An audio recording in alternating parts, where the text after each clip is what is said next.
Hi guys, আশা করি সবাই ভালো আছেন।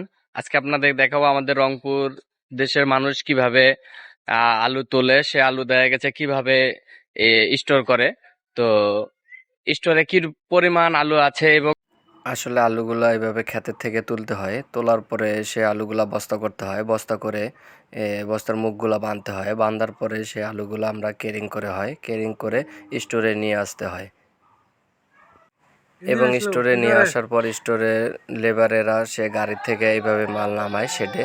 শেডে নামানোর পরে সে মালগুলা শেডের থেকে আবার ভিতরে তারা নিয়ে যায় এবং ভরপুর আলু ভিতরে আছে।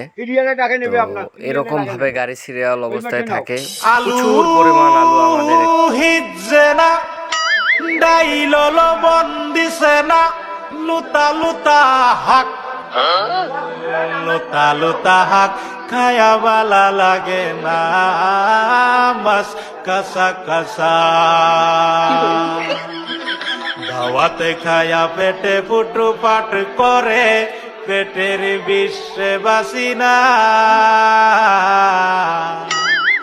লুড়া দাবানি লয়ালে তিন বালা আছে কি জানি না, হারাম জাদি রাম তো জানে না।